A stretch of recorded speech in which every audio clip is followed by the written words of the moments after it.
मंडळी नमस्कार. देवदत्त मोरे DM आपल्या यूट्यूब चॅनलमध्ये तुमचं स्वागत आहे.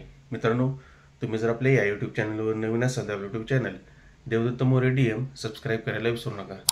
मित्रांनो, बऱ्याच व्हिडिओला बरेचसे लोक मित्रांनो कायम कमेंट करत असतात की मथुर बिनजोडचा बच्चा मथुर 1001 बाबत काहीतरी मित्रांनो अपडेट द्या. मथुर हा घाटावरती कधी येणार आहे आणि 3 फेऱ्याच्या मैदानामध्ये आपल्याला कधी पळताना दिसणार आहे. कारण मित्रांनो, बरेच दिवस झाले आपल्याला माहीत आहे मथुर हा मुंबईमध्ये राहुलभाई पाटील यांच्या फार्म हाऊसवरतीच आहे.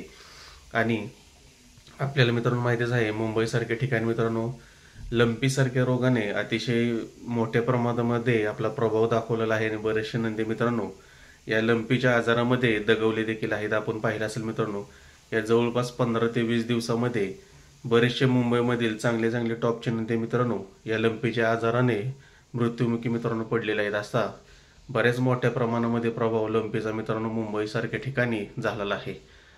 अशाच प्रकारचा हा लंपीचा आजार मित्रांनो मथुर 1001ला सुद्धा झालेला होता, आपल्याला मित्रांनो माहीत आहे. अतिशय बिकट काळातून मित्रांनो मथुर रिटर्न आलेला आहे आणि अतिशय सुंदर अशा पद्धतीने मित्रांनो त्याची काळजी घेतली गेली.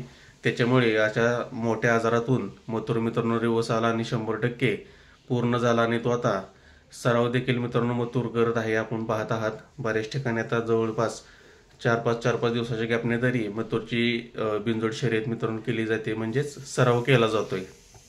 तुम्ही आता पाहिलं असेल त्याच 4 ते 5 दिवसाच्या पूर्वी महबूब बरोबर देखील मथुरचा मित्रांनो फेरा टाकण्यात आलेला आहे. आणि आता मथुर एक फेरा तरी मित्रांनो सध्या तरी पळत आहे. आणि आपण आता पाहिलं असेल की राहुलभाई पाटील हे इलेक्शनच्या कामामध्ये व्यस्त असल्यामुळे राहुलभाई पाटील हे जास्त लक्ष देऊ शकले नाहीत. म्हणजे त्यांच्या मागे जर इलेक्शनचं काम असल्यामुळे त्यांनी जास्त लक्ष या ठिकाणी मित्रांनो दिलं नाही. की राहुलभाई त्या दिवशीच मित्रांनो त्यांनी सांगितलं की आता इलेक्शन झालेलं आहे, आता पूर्णपणे लक्ष हे मथुरवरतीच असणार आहे आणि शर्यतीवरतीच असणार आहे.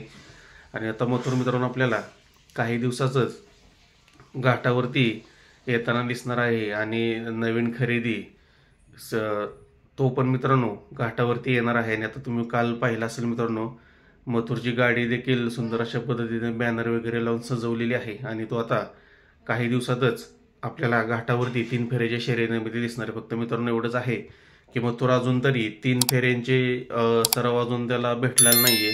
3 फेऱ्यामध्ये मथुर कशा पद्धतीने पळतो हे पाहावं लागेल. कारण मित्रांनो लंपीसारखा आजार अतिशय भयानक आजार आहे मित्रांनो.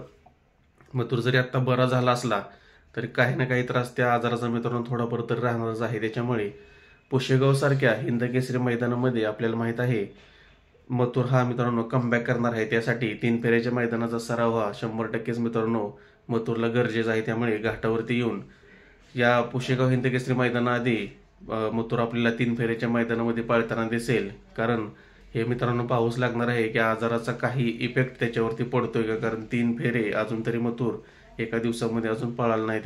तशा पद्धतीचा सराव त्याचा घेण्यात येईल मित्रांनो घाटावरती आल्यानंतर. आणि त्याच्या आधी पुशेगाव हिंदकेसरी मैदानाच्या आधी काही मैदानं एक सराव म्हणून तरी मित्रांनो मथुर तुम्हाला 100% या 3 फेऱ्याच्या मैदानामध्ये मित्रांनो पळताना दिसणार आहे.